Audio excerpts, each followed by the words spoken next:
What's up guys? I hope you are doing well. I am Veer. Welcome to Sterler Family. तो कैसे हो दोस्तों? मैं आशा करता हूँ शानदार तरीके से आप लोग अपनी लाइफ को एंजॉय कर रहे हो, अपनी सेहत, फैमिली और पढ़ाई का ध्यान काफ़ी अच्छे से रख रहे हो। अपनी सेहत का ध्यान रखिए। मेरी सेहत थोड़ी गड़बड़ चल रही है अभी देखो किस तरीके चीज़ सही होती है। बात की जा रही है everything is hard before it is easy, यानी कि कोई भी चीज़ अगर आप लोग फर्स्ट टाइम करोगे आप लोगों को लगेगा यार ये टफ है, मुझसे नहीं हो पाएगा। आप लोगों को लगेगा यार पता नहीं क्या होगा ज़िंदगी में अगर ऐसा कुछ हो जाएगा तो आप लोगों को हमेशा एक डिसीजन लेने से रोकता है। तो ये हमेशा जब आप लोग अपना डिसीजन लेते हैं किसी ऐसे जोन में जाकर जो आप लोग कभी नहीं गए तो आप लोगों को टफ लगेगा।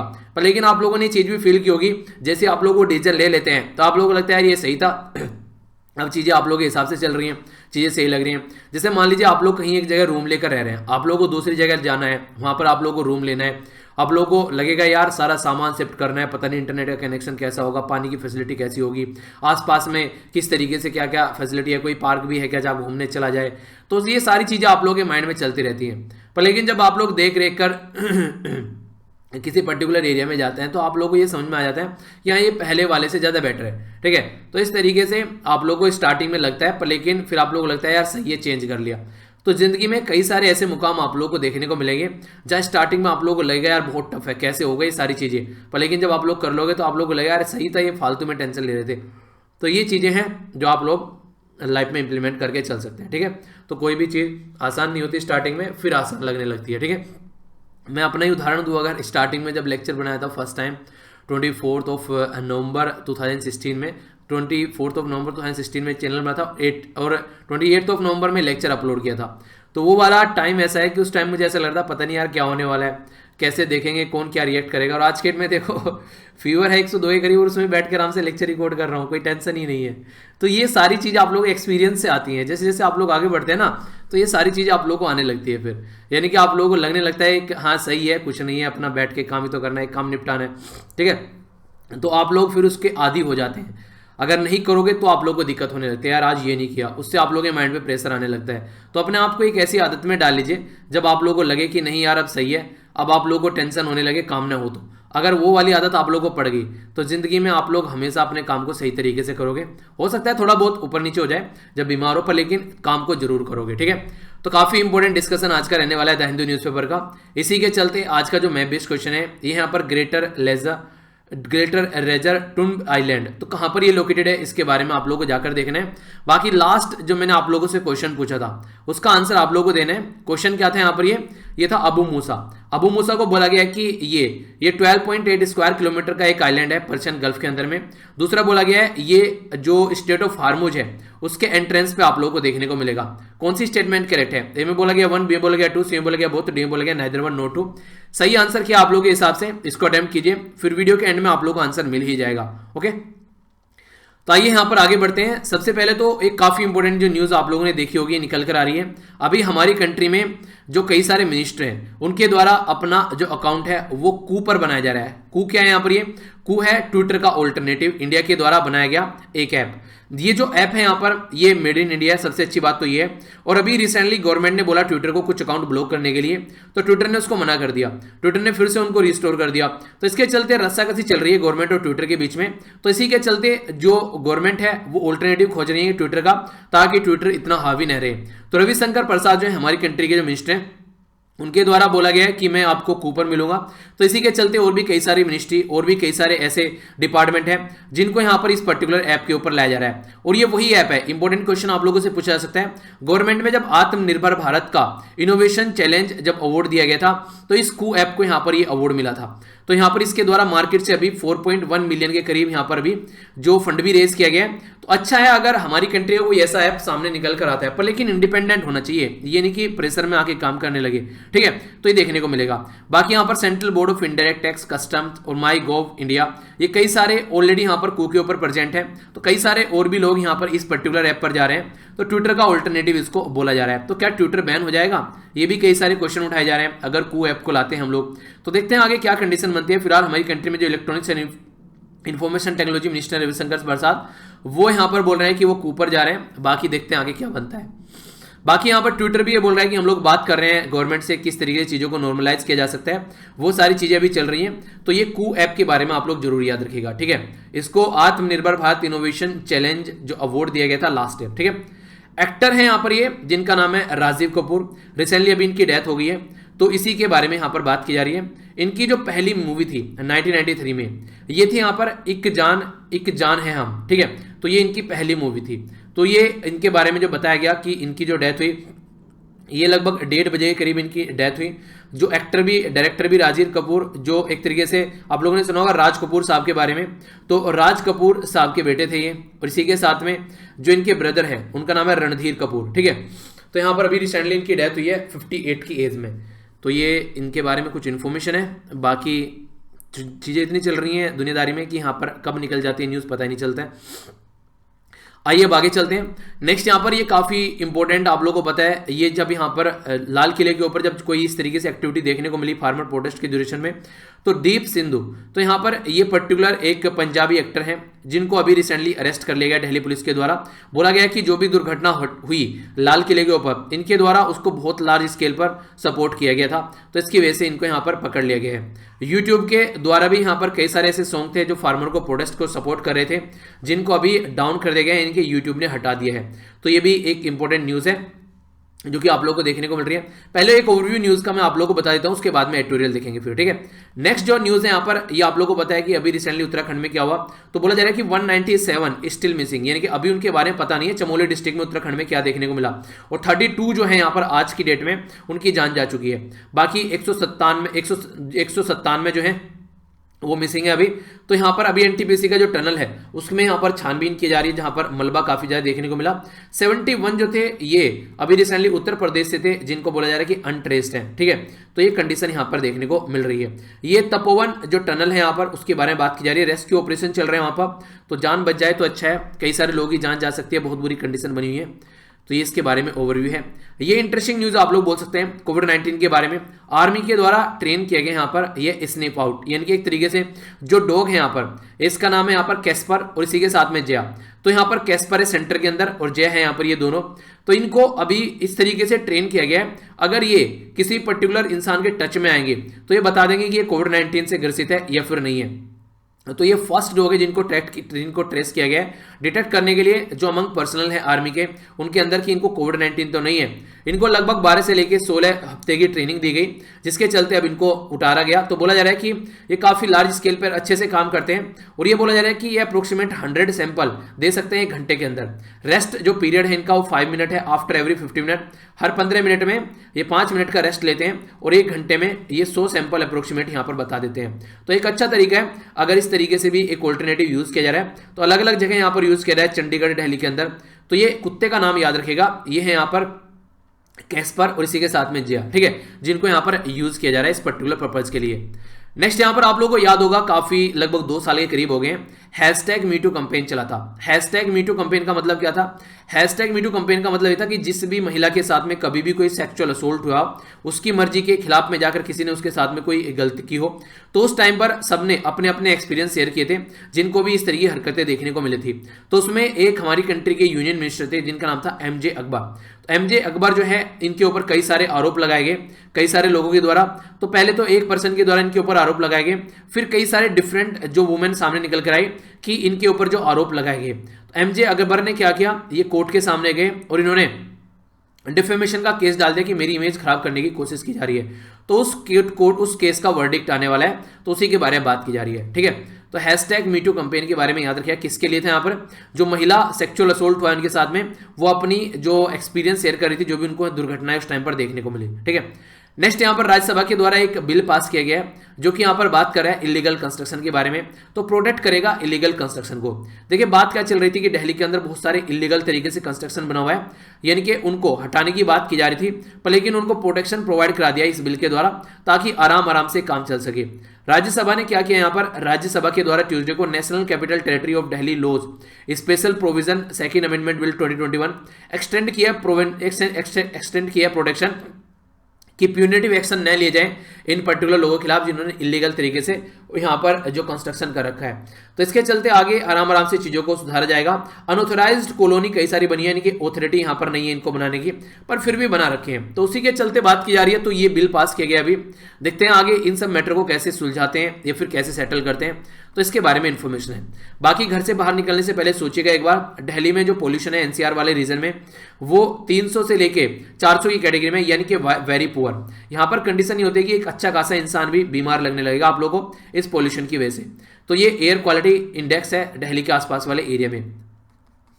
7 सैंपल जो है वो टेस्ट पॉजिटिव पाए गए national zoo park. National zoo park को दिल्ली जू भी आप लोग बोलते हैं, ठीक है, तो याद रखिएगा नेशनल जू पार्क को ही दिल्ली जू बोलते हैं। तो बर्ड फ्लू है यहाँ पर, ये पॉजिटिव सैंपल पाए गए, तो इसके चलते यहाँ पर ये बंद चल रहा है। कैसे चीजें नॉर्मल की जानी है तो वो आने वाले टाइम में अभी देखने को मिलेगा। ये काफी इंपॉर्टेंट है। यहाँ पर आप लोगों को मैंने बताया भी था, ये मारादू कहाँ पर था, केरला के अंदर एक बिल्डिंग बनाई गई थी कोस्टल एरिया पर। कोस्टल एरिया रेगुलेशन जो जोन है उसका वोलेशन करते हुए तो सुप्रीम कोर्ट ने जनवरी 2020 में बोला इन बिल्डिंग को गिरा दो। वो बिल्डिंग गिरा दी गई। अब वो जो बिल्डिंग गिराई गई उसमें जो रहने वाले लोग थे जिन्होंने पैसा यहाँ पर दिया था, उसको बोला गया कि 50% इंटरिम कंपनसेशन यहाँ पर इनको मिलना चाहिए। सुप्रीम कोर्ट ने बोला कि प्री डिफाइंड टाइम के तहत यहाँ पर ये इनको मिलना चाहिए। तो अब कैसे यहाँ पर चीजें आगे बढ़ जाती है वो देखने को मिलेगा। तो 16 स्टोरी जो ये बिल्डिंग थी जो यहाँ पर गिराई गई कोच्चि के अंदर में, जिसके चलते केस अभी चल रहा है, लोगों को उनके पैसे नहीं मिले तो उनको उनके पैसे मिलेंगे, किस तरीके से आगे चीजें बढ़ेगी। तो सबके ऊपर बेसिकली एक तो किसने इसको अलाउ किया यहाँ पर ये बनाने के लिए, बहुत सारी ऐसी चीजें देखने को मिल रही थी। बेंगलुरु के जो साइंटिस्ट हैं उनके द्वारा एक न्यू मैरीगोल्ड वैरायटी जिसके अंदर कैरोटीन की मात्रा काफी ज्यादा है। कैरोटीन स्किन के लिए काफी इंपॉर्टेंट होता है, गाजर में काफी लार्ज स्केल पर पाया जाता है।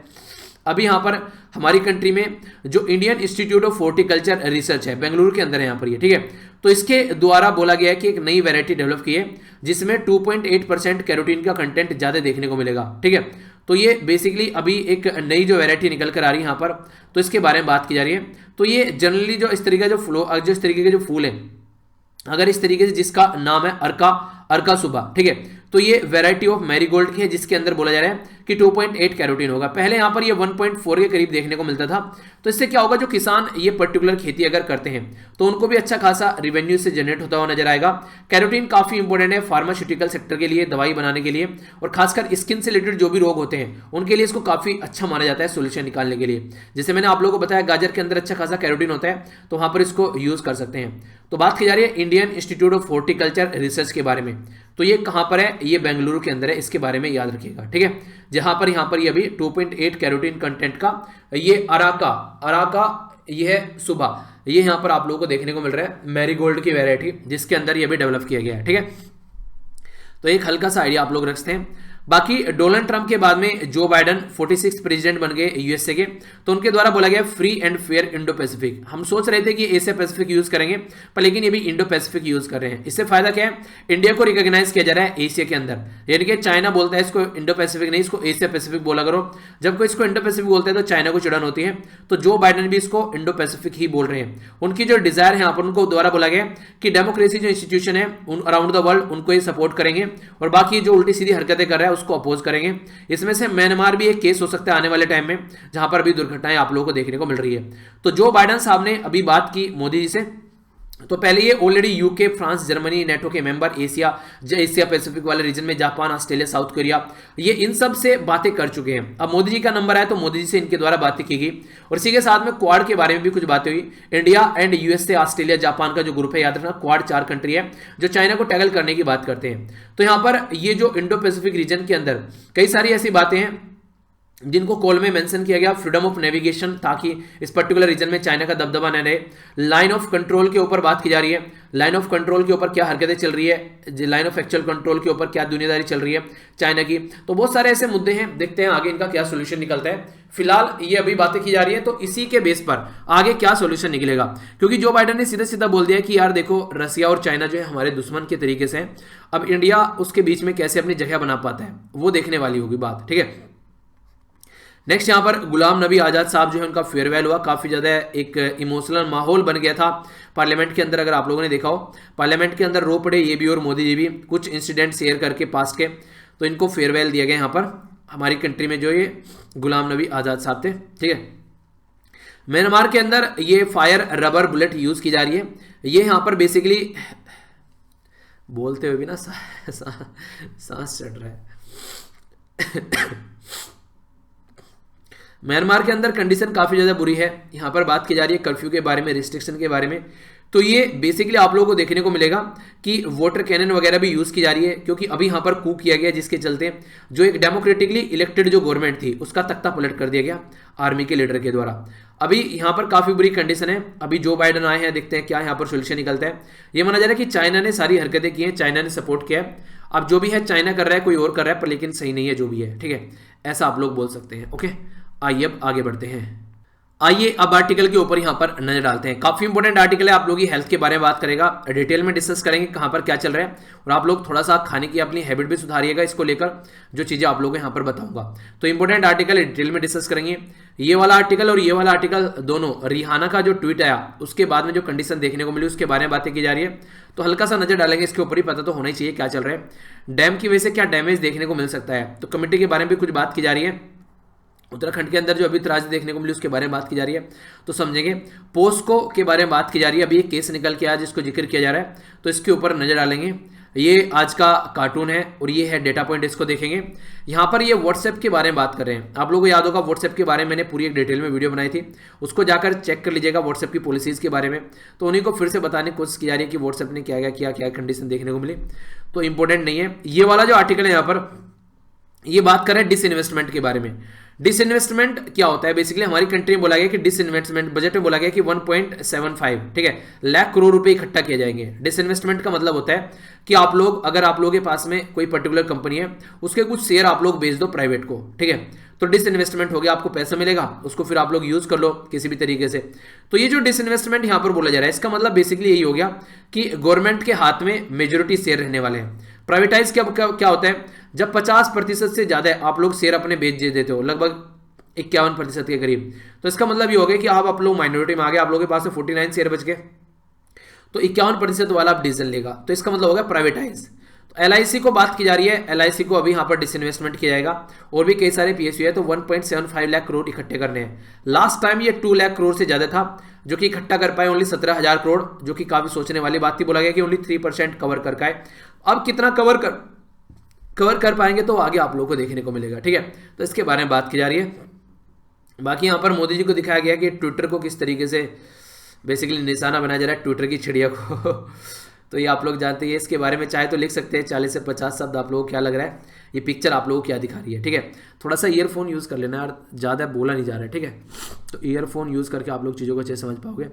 नेक्स्ट यहाँ पर जो बात की जा रही है, ये डाइट के बारे में, ये बेसिक डर्टी चीज़ों के बारे में बात की है। डाइट में डर्टी, ठीक है, मतलब क्या है, मतलब ये है कि आज की डेट में अगर आप लोग देखिए, बहुत सारे लोगों की जान चली जाती है अगर कहीं पर कोई खुदाई चल रही है, कहीं पर कोई सफाई चल रही है। मैनुअल स्कैवेंजिंग का मतलब समझते हैं ना आप लोग, जब कचरा साफ किया जाता है कहीं नीचे जाकर गटर के अंदर में, जब वो कंडीशन देखने को मिलती है। तो 2011 से लेकर 15 तक 266 लोगों की जान गई, और अभी 2016 से लेकर 20 तक 340 लोगों की जान चलेगी। हमारी कंट्री में एक एक्ट लाया गया था, जो social justice and empowerment ministry उसके द्वारा, कि रिहेबिलिटेट किया जाएगा जो भी ऐसे लोग हैं, और खासकर जो इस तरीके से गटर में जाकर सफाई करते हैं उसको रोका जाएगा। पर लेकिन ऐसा कुछ हुआ नहीं है। रियलिटी में जब ग्राउंड में जाकर आप लोग चेक करोगे तो इंसिडेंट और ज़्यादा बढ़ते ही जा रहे हैं। तो इसको रोकने की जरूरत है काफ़ी लार्ज स्केल पर। और सबसे बुरी बात यह कि जो लोग को इंप्लीमेंट करने वाले हैं वही यहाँ पर इनसे गटर साफ कराते हैं। तो ये जो डेटा आप लोगों को देखने को मिल रहा है, केस लास्ट जो अभी 2016 से 2022 तक का, ये बढ़ ही गए हैं। आज की डेट में यूपी के अंदर लगभग 35,308 के करीब आप लोगों को वर्कर देखने को मिलेंगे। महाराष्ट्र के अंदर 7,000, उत्तराखंड के अंदर 6,000, राजस्थान के अंदर 2,000 समथिंग, कर्नाटक के अंदर 2,000 समथिंग, आंध्र प्रदेश, ये सब दिखा रखा है डेटा, ठीक है। तो नियरली 57% जो 62,334 में जो मैनुअल स्कैवेंजर है वो आइडेंटिफाई किए गए यूपी के अंदर काफ़ी लार्ज स्केल पर, जो कि ये पर्टिकुलर काम कर रहे हैं, ठीक है। तो सीवियर डेथ अभी देखने को मिली तो यूपी के अंदर सबसे ज़्यादा है। इसी के साथ में फिर दूसरे नंबर पर तमिलनाडु, तीसरे नंबर पर दिल्ली, चौथे नंबर पर महाराष्ट्र, गुजरात, ये सारे डेटा आप लोगों को बताए जा रहे हैं। पेंडिंग कंपनसेशन पड़े हुए हैं काफ़ी लार्ज स्केल पर, मर तो जाते हैं लोग पर, लेकिन जो कंपनसेशन की बात की गई है, रिहेबिलिटेशन की बात की गई है, वो अभी आप लोगों को देखने को नहीं मिल रहा है। तो ये जो पर्टिकुलर एक्ट है हमारी कंट्री में, compensation and rehabilitation act manual scavenging को लेकर, उसको ढंग से इंप्लीमेंट नहीं किया जा रहा है किसी भी राज्य में, चाहे वो कोई पढ़ा लिखा राज्य हो, चाहे वो कोई दूसरा राज्य हो, ठीक है। तो ये बातें यहाँ पर बताई गई इस पर्टिकुलर आर्टिकल के, इस पर्टिकुलर डेटा पॉइंट के अंदर। ये जो आर्टिकल है यहाँ पर बात कर रहा है डैम और डैमेज के बारे में। डैम और डैमेज यानी कि जो बांध है उसकी वजह से क्या क्या दुर्घटनाएं होती है। तो उत्तराखंड में अभी इग्नोर किया जा रहा है, जो हमारी कंट्री में कहीं ना कहीं बताया गया था ऑलरेडी कि यार अगर कोई बांध टूटता है ना तो वो लाखों लोगों को बहा कर ले जाएगा, पर लेकिन हम लोग बांध को ढंग से देख ही नहीं रहे। 100 साल से भी ज़्यादा पुराने बांध कुछ होने जा रहे हैं, तो उनको कैसे लेकर चल रहा है। 7 फरवरी को जो अभी हाइड्रो प्रोजेक्ट लोकेटेड था यहाँ पर रेनी, ये सफ़र किया डैमेज, जिसकी वजह से एक फ्लैश फ्लड हुई। 31 लोगों की जान अब तक जा चुकी है और 175 लोग अभी मिसिंग है। ठीक है, 13.2 मेगावाट ऋषिगंगा हाइड्रो प्रोजेक्ट जो था, इसी के साथ में कहाँ पर था, ऋषिगंगा रिवर, ये कहाँ पर था, रैनी के अंदर। इसी के साथ में यहाँ पर रिवर धौलीगंगा के पास में आप लोगों को देखने को मिला, तो ये कंप्लीटली डैमेज हो गए। तो ये नुकसान देखने को मिला।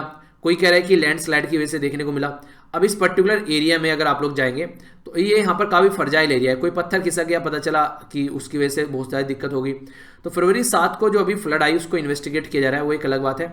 पर लेकिन उत्तराखंड हाई कोर्ट ने पहले ही मेंशन किया था कि एक्सप्लोजिव यूज़ मत करो यार। जो ऋषिगंगा साइट पर आप लोग क्या कर रहे थे कि आप लोग डैम कंस्ट्रक्शन करने की या फिर कोई और एक्टिविटी करने के लिए एक्सप्लोजिव यूज़ कर रहे थे, पत्थरों को उड़ा रहे थे। अब वो पत्थर आप लोग उड़ा रहे हैं, उसके चलते क्या क्या माहौल खराब हो सकता है उस पर्टिकुलर एरिया में, वो आप लोग अंडरस्टैंड नहीं कर रहे हैं, उसको आप लोग इग्नोर कर रहे हैं। तो चोपड़ा कमेटी बनाई गई थी 2014 में।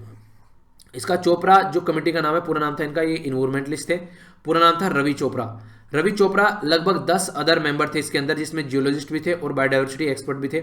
इनके द्वारा पूरा एनालिसिस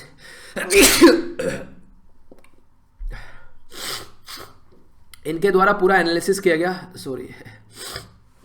पूरा एनालिसिस किया गया अक्टूबर 2013 में, और सुप्रीम कोर्ट के द्वारा यहाँ पर बेसिकली ये 2014 में बनाई गई। तो सुप्रीम कोर्ट के द्वारा जो कमेटी फॉर्म की गई थी यहाँ पर सुप्रीम कोर्ट के द्वारा, तो यूनियन इन्वायरमेंट जो मिनिस्टर हैं, ठीक है, एक्सपर्ट जो कमेटी बनाई गई थी उसको लेकर, तो इनके द्वारा देखा गया था कि लगभग इसको कैसे लेकर चलना है, क्योंकि 4000 के करीब लोगों की जान चली गई थी केदारनाथ वैली के अंदर जो इंसिडेंट देखने को मिला था। तो उसी के बारे में बात की जा रही है। फिर ये कमेटी आई, तो इस कमेटी ने कई सारी बातें बोली। तो कमेटी ने बातें तो बोल दी, वही है कि कागज पर चीज़ें पड़ी रह गई, ये सारी चीज़ें ऐसी की ऐसी हैं, तो आगे जो भी कंडीशन है वो आप लोग समझ सकते हैं। ये कहने का मतलब ये है कि कमेटी बनाई गई, कमेटी ने अपनी रिपोर्ट सबमिट कर दी, पर लेकिन फिर फेंक दिया उसको कहीं उसको डस्टबिन में पड़ी हुई है कमेटी। कभी फिर से कोई बाढ़ आएगी, फिर से कोई लैंडस्लाइड होगा, फिर से 150 लोगों की जान जाएगी, तो फिर से याद करेंगे यार वो कमेटी ने कुछ बोला था। तो वही कंडीशन कॉन्टिन्यूसली देखने को मिलती रहती है, जो कि काफ़ी गलत है। सबसे इंपॉर्टेंट बात है अर्थक्वेक यानी कि भूकंप। उत्तराखंड के बारे में बात करें तो सिस्मिक जोन 4 जो कि काफ़ी सीवियर इंटेंसिटी, और सिस्मिक जोन 5 जो कि वेरी सीवियर इंटेंसिटी, अर्थक्वेक आने के काफ़ी ज़्यादा चांसेस हैं। आप लोग सोचिए, आप लोगों ने कोई ऐसा बहुत बड़ा डैम बना दिया और वहाँ पर अर्थक्वेक आया यानी कि भूकंप आया, ये ऐसे ऐसे हिल रहा है, ठीक है। अब ये ऐसे ऐसे जब हिल रहा है तो आप लोग कंडीशन क्या देखने को मिलेगी, आप लोग ये देखने को मिलेगी जब ये ऐसे ऐसे हिलेगा, पता चला ये टूट गया डैम। अब टूट गया ये डैम तो समझिए क्या होगा, इतनी बड़ी त्रासदी होगी कि हिस्ट्री में कभी नहीं हुई हुई, कितने सारे लाखों लोगों को बहाकर ले जाएगा, ये आप लोग समझ नहीं सकते। तो ये सारी चीज़ें जो चल रही हैं इनको हम लोग को अंडरस्टैंड करना पड़ेगा। खासकर बांध उस एरिया में बनाना जहाँ पर आज की डेट में अगर आप लोग बात करें, जो खासकर जो सिस्मिक जोन 4 और 5 के अंदर आते हैं, तो आप लोगों को थोड़ा सा अंडरस्टैंड करना पड़ेगा। इग्नोर करना, कई बार ऐसी वार्निंग दी जाती है, तो ये सीवियर अर्थक्वेक अगर आते हैं तो कल को आप लोगों को इसका खामियाजा भुगतना पड़ेगा बहुत ज़्यादा है। तो ये चीज़ें आप लोगों को सुधारनी पड़ेगी, जो कि सही नहीं है अब तक अगर चीज़ें आप लोग इस तरीके से लेकर चल रहे हैं, ठीक है। तो ये है बातें इसके बारे में। आइए अब नेक्स्ट आर्टिकल की ओर चलते हैं। ये जो आर्टिकल है ये बात कर रहा है ट्रांसफैट के बारे में। तो food safety and standard authority of India, जिसको FSSAI आप लोग बोलते हैं। हालांकि ये मॉर्निंग में मैंने आर्टिकल आप लोगों से डिस्कस किया था। अच्छा, मॉर्निंग में जो इंपॉर्टेंट डे मैंने डिस्कस किया था उसकी थीम क्या है, रिवीजन आप लोग कर लीजिए एक बार। यहाँ पर जो बात की जा रही है ट्रांसफैटी एसिड के बारे में, तो ये रिसेंटली अभी टाइटोनोम कर दी गई है। किसके द्वारा ये की गई है? FSSAI के द्वारा, food safety and standard authority of India. तो इसके द्वारा क्या बोला गया? इसके द्वारा ये बोला गया कि यार जिस तरीके से आप लोग आज के डेट में सारे काम कर रहे हो ना, ये कहीं ना कहीं नुकसान पहुंचाएंगे फूड को लेकर, जो आप चीज़ें कर रहे हो इनको आप लोग बंद कीजिए। तो इसके द्वारा बोला गया था पहले 2016 में कि 10% से 5% पर लेकर आएंगे ट्रांसफैट को, फिर 2021 में बोला गया 3% पर लेकर आएंगे, और 2022 में बोला जा रहा है 2% पर लेकर आएंगे, ठीक है। डेनमार्क में ऑलरेडी फर्स्ट कंट्री बनी थी जिसने 2% इसको लिमिटेड कर दिया था। तो डेनमार्क काफ़ी इंपॉर्टेंट है, हेल्थ के ऊपर काफ़ी फोकस देकर चलते हैं। तो ये डेनमार्क के बारे में बात की जा रही है, तो हम लोग भी उनसे सीख सकते हैं, ऐसा बोला जा रहा है बेसिकली, ठीक है। फूड जो प्रोडक्ट हैं इन विच जो एडिबल ऑयल और फैटी एसिड है उसको समझने की कोशिश की जा रही है कि क्या क्या नुकसान यहाँ पर देखने को मिलता है। ठीक है, तो 1 जनवरी तक 2% तक इसको लाने की बात की जा रही है और ये कैप जो है ये एलिमिनेट करेगी ट्रांस फैटी एसिड। इंडिया के अंदर 2022 तक दिखते हैं अचीव कर पाते हैं नहीं कर पाते हैं। तो ये जो सारी चीज़ें बोली जा रही है 3% 2021 तक, यानी कि इस साल में 2% 2022 तक, करंट लेवल 5% चल रहा है। तो ट्रांस फैटी एसिड होता क्या है, ये इंडस्ट्री के द्वारा एक प्रोसेस किया गया, ये हाइड्रोजन एक तरीके से ऐड की जाती है जो लिक्विड वेजिटेबल ऑयल है उसके अंदर में, और इसको यूज़ किया जाता है फिर प्रिजर्वेटिव के तौर पर। जो भी आप लोग आज के में जो भी चीज़ें आप लोगों को देखने को मिलती है तो वहाँ पर इसको यूज़ किया जाता है। ये चीप रहता है, काफ़ी सस्ता रहता है, इसको यूज़ भी करना इतना महंगा नहीं पड़ता है, तो इसको आसानी से यूज़ कर लिया जाता है। तो अगर इसके बारे में अगर मैं आप लोगों से बात करूँ तो कंडीशन क्या देखने को मिल रही है, कंडीशन ये देखने को मिल रही है कि जिस तरीके से यहाँ पर आज की डेट में अगर बात करें तो काफ़ी लार्ज स्केल पर जो भी आप लोग जो चीज़ें ऐसी होती हैं जो सॉलिड हो जाती है रूम टेम्परेचर के अंदर, नॉर्मल टेम्परेचर के अंदर भी, तो एडल्ट्रेशन उसमें आप लोगों को देखने को मिलती है। तो ये कई बार आप लोगों को देखने को मिलेगा, हाइपरटेंशन हो जाता है, हार्ट अटैक हो जाता है, कार्डियोवास्कुलर जो डिजीज होती है वो आप लोगों को देखने को मिलेगी।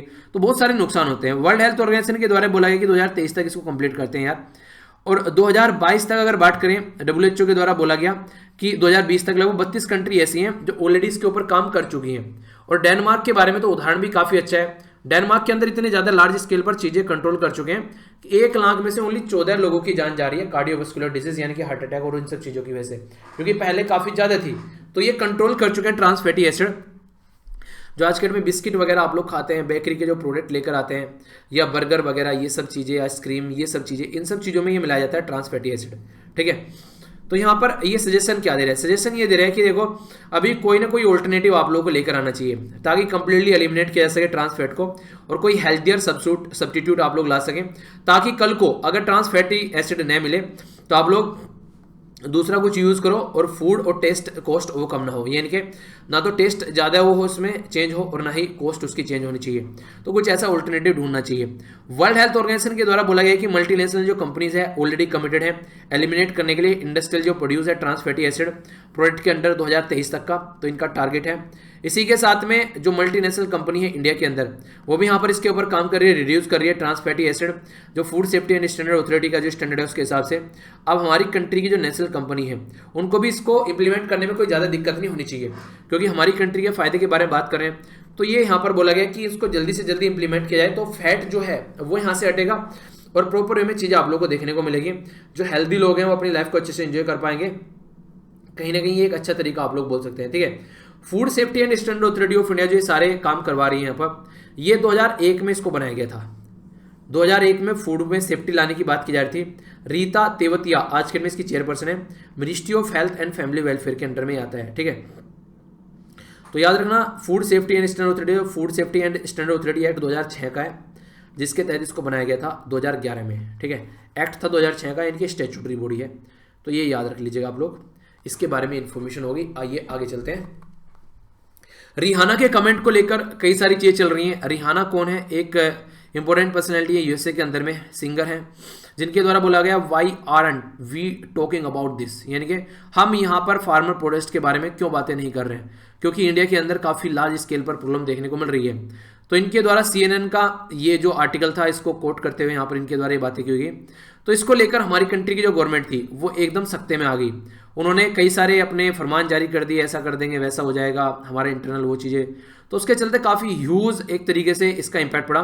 देखिए अगर सामने वाला आप लोग गाली दे रहे हैं ना, आप लोग उसको इग्नोर कर देते हैं, ठीक है, तो उसकी इंटेंसिटी कम हो जाती है। पता चला वो गाली दे रहा है 1, आपने 2 गाली दी, वो गाली देगा 3, आपने 4 गाली दी, तो इससे क्या होगा, इंटेंसिटी और बढ़ जाएगी, फालतू में बिना बात की एनर्जी वेस्ट होगी। तो यहाँ पर अभी देखने को मिला हमारी कंट्री के द्वारा जिस तरीके से रिएक्ट किया गया, तो राइटर ये बोल रहे हैं कि क्यों रिएक्ट कर रहे हैं, रिहाना जैसी पता नहीं कितनी है दुनिया में, आप इसको क्यों रिएक्ट कर रहे हैं, उनकी ज़िंदगी करने दो उनको जो बोल रहे हैं। अगर कोई इंडिपेंडेंट ऐसे कोई काम कर रहा है तो आप लोग क्यों उसको इस तरीके से ट्रीट कर रहे हैं कि आप लोगों ने उसको बहुत सीरियसली ले लिया है। ठीक है, और खासकर अगर बात करें यूनाइटेड स्टेट के अंदर आज के डेट में जो बाइडन आ चुके हैं, जो लिबरल टेंडेंसी को फॉलो करते हैं, डोनाल्ड ट्रंप तो है नहीं यहाँ पर। हमारी कंट्री में इन्फॉर्मेशन टेक्नोलॉजी एक्ट के तहत जो बेसिकली इंटरमीडिएट उनको गाइड किया जाता है सेक्शन 69A के तहत, कि आप लोग अगर कोई भी इन्फॉर्मेशन आप लोग इकट्ठी करते हैं, कंप्यूटर से डेटा स्टोर करते हैं, तो सेंटर या स्टेट गवर्नमेंट आप लोग को गाइड कर सकती है। इस एक्ट का यूज़ किया गया। तो यहाँ पर ये बोला जा रहा है कि ट्विटर का अल्टरनेटिव खोला जा रहा है, प्राइवेसी का हनन किया जा रहा है, गवर्नमेंट डिक्टेटरशिप की तरीके से काम कर रही है। कई सारी ऐसी बातें बोली जा रही हैं राइटर के द्वारा। बोला जा रहा है ये सही नहीं है, आप लोग अपने काम पर फोकस कीजिए। ट्विट तो पता नहीं कौन कौन करता है। अब आप लोग इतना सीरियस लेकर चलोगे उसको कि आप लोग सारी चीज़ें उसी के पीछे पड़ जाओगे, तो आप लोगों ने उसको और ज़्यादा हाइप बना दिया। तो उसको इतना हाइप नहीं देना था, ठीक है। तो बाकी आप लोगों को पता ही है अभी क्या चीज़ें चल रही हैं, सब उधर से ट्वीट फिर इधर से ट्वीट, वो सब चीज़ें तो फालतू में दिमाग ख़राब करने वाली चीज़ें हैं। पोस्को के बारे में बात की जा रही है, पोस्को समझेंगे। बेसिकली बच्चों के साथ में अगर कोई सेक्सुअल असोल्ट होता है तो उसको रोकने के लिए ये एक्ट है हमारी कंट्री में। इसको बोलते हैं protection of the child from the sexual offence, यानी कि कोई सेक्सुअल ऑफेंस अगर आता है तो बच्चों को प्रोटेक्ट करना। 2012 में इसको लाया गया था और 18 साल से नीचे के जो बच्चे हैं उनके ऊपर इसको इम्प्लीमेंट किया जाता है। जो अभी फिलहाल ऑब्जेक्ट्स और जो रीजन है यहाँ पर बेसिकली, तो बोला जा रहा है कि यहाँ पर एक तरीके से नंबर ऑफ सेक्सुअल जो ऑफेंस आप लोगों को देखने को मिलते हैं उनको पिनलाइज करने की बात की जाती है। यूएन के बारे में बात करें तो यूएन का जो convention on the right child है वो भी बात करता है। इंडिया उसको रेक्टिफाई कर चुका है 1992 में। तो इंडिया को सेक्चुअली अगर एक्सप्लोइट होता है, यहाँ पर सेक्चुअली एब्यूज होता है, तो उसको हीनियस क्राइम की कैटेगरी में रखा गया है। ऑफेंस अगेंस्ट चिल्ड्रन जो है उनको एक्सप्लिसिटली बोला गया है कि एक तरीके से ये आप लोगों को देखना पड़ेगा, पेनल्टी लगनी चाहिए प्रॉपर, और एक डिटरेंस क्रिएट होना चाहिए। डिटरेंस का क्या मतलब होता है, अगर कोई पर्टिकुलर बंदा कोई कहीं पर किसी के साथ में उल्टी सीधी हरकतें कर रहा है, उसको पता होना चाहिए कि तुम्हारी जो हरकतें ये जो आप लोग कर रहे हो इसका अंजाम क्या हो सकता है। उसको पता होना चाहिए गर्दन काट दी जाएगी चौराहे पर खड़ा कर अगर किसी के साथ में रेप अटेम्प्ट करने की कोशिश करोगे तो डरेगा थोड़ा सा, पर लेकिन ऐसा होता नहीं है। 2012 का जो रेप विक्टिम थे उनको 2020 में सजा मिल रही है, जबकि सबको पता था किसी ने क्या कर दिया। तो ये सिचुएशन आप लोगों को देखने को मिलती है। अभी यहाँ पर बॉम्बे हाई कोर्ट के अंदर एक केस था जिसको Satish Ragade versus state of Maharashtra case बोला गया। उसमें बोला गया कि स्किन से स्किन बच्चे के साथ में टच नहीं हुई थी, और बोला गया कि तब तक स्किन से स्किन टच नहीं हो रही है, कोई पेनिट्रेशन नहीं हो रहा है, तब तक आप लोग इसको इस कैटेगरी में नहीं रखोगे, और इनको बरी कर दिया गया। तो राइटर इसको क्रिटिसाइज कर रहे हैं, बोल रहे हैं कि अगर कोई ऊपर से अगर बच्चे को टच करता है, ठीक है, उसकी ब्रेस्ट को प्रेस करता है बच्चे की, तो मान लीजिए गर्ल चाइल्ड है, ठीक है, या फिर बॉय चाइल्ड भी है, उसको सेक्सुअली असोल्ट करता है, तो ये ऑलरेडी बोलता है सेक्शन 7 पोस्को एक्ट। तो ऐसा नहीं कि बॉडी से बॉडी टच होनी जरूरी है, तो आप लोग इसके खिलाफ एक्शन ले सकते थे। सेक्शन 8 जो है यहाँ पर एक्ट का, वो मिनिमम इम्प्रिजनमेंट की बात करता है 3 साल या फिर इससे ज़्यादा है। सेक्शन 354 जो है इंडियन पिनल कोड का, वही बात करता है अगर कोई ऐसी हरकतें देखने को मिलती है। तो इन सब चीज़ों के बारे में ऑलरेडी हमारी कंट्री में सेक्शन है, तो इनका यूज़ कर आप लोग यहाँ पर काम कर सकते थे। पर लेकिन इंसान को बरी कर देना, तो पोस्को एक्ट के ऊपर क्वेश्चन मार्क लग रहा है, ठीक। वो समझ जाएंगे कि कैसे इसको यूज़ करना है, आगे चलकर छेड़ भी देंगे और आगे बच भी जाएंगे। तो क्या ऐसा ही एक ऐसा प्रेसिडेंट आप लोग क्रिएट करना चाहते हैं कि अगर कोई इस तरह की हरकतें करे और बचकर भी निकल जाए, तो ये कहीं ना कहीं एक माहौल ख़राब करेगा कंट्री के अंदर। तो ये चीज़ें अंडरस्टैंड करने वाली बात है, इसको इस तरीके से आप लोग इग्नोर नहीं कर सकते। तो ये बातें इस आर्टिकल के अंदर बोली गई हैं, ठीक है। नेक्स्ट यहाँ पर एक क्वेश्चन पूछा था मैंने आप लोगों से अबू मूसा के बारे में। बोला जा रहा है पर्शियन गल्फ के अंदर है अबू मूसा जो है स्टेट ऑफ हार्मुज के इंट्रेंस पॉइंट पर देखने को मिलेगा। कौन सी स्टेटमेंट करेक्ट है? ए बोला गया 1, बी बोला गया 2, सी बोला गया बोथ, डी बोला गया नाइदर 1 नो 2। सही आंसर क्या है? A B C F D. सही आंसर है सी, दोनों की दोनों स्टेटमेंट बिल्कुल करेक्ट है। तो ये यहाँ पर देखने को मिलेगा। इसी के साथ में आप लोग लोकेशन देख लीजिए एक बार। पर्शियन गल्फ हो गया, ये गल्फ ऑफ ओमन हो गया। स्टेट ऑफ हार्मुज यहाँ पर देखने को मिलेगा, यहाँ पर है अबू मूसा, ठीक है। इधर अपनी प्यारी कंट्री हो गई, ये पाकिस्तान हो गया। तो इस पर्टिकुलर एरिया के बारे में बात की जा रही है, ठीक है। तो ये था आज का डिस्कशन। सॉरी यार, देखो तबीयत जो है कुछ ज़्यादा ही डामाडोल चल रही है, रात भी सो नहीं पाया ढंग से, कई बार आंखें खुलती रही, बीमारी पता नहीं कैसे चढ़ गई है सर पे, अलग सा माहौल हो गया पूरी बॉडी का। दवाइयाँ चल रही हैं, ऐसी बात नहीं है। चलिए देखते हैं कब तक चीज़ें सुधरती है। लेक्चर आते रहेंगे, टेंशन मत लेना, जैसे तैसे जैसे भी आएंगे। थोड़ा लेट हो सकता है, बस थोड़ा मैनेज कीजिएगा, ठीक है। तो बड़ों को नमस्ते, छोटों को प्यार, छोटी सी लाइफ एंजॉय करो यार। मिलता हूँ नेक्स्ट लेक्चर में, तब तक के लिए जय हिंद।